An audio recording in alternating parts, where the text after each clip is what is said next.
I'm glad you joined us today for the Mark 238 devotional.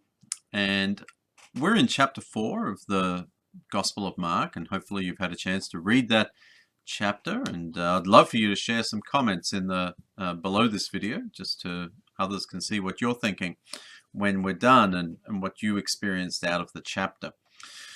I'm focusing today on the end of the chapter, starting in verse 35, where Jesus calms the storm. I think it's a passage that, as we deal with the coronavirus crisis, that many people will be preaching on and talking about in the coming days and weeks.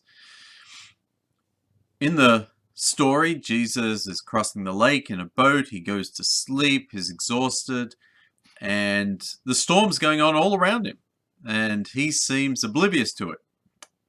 The disciples wake him up in a panic, and he kind of looks at them and says, "Of course I care that you're in a storm. Of course I care if you drown. Of course I care if you're hurt or struggling or suffering."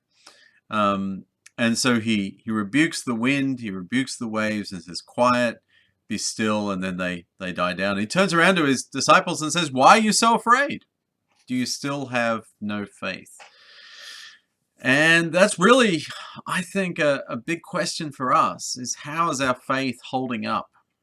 Do we believe that Jesus can calm our storms?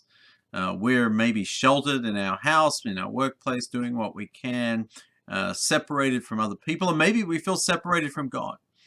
And we need to know that Jesus has that same attitude towards us that he has towards his disciples. I care about you.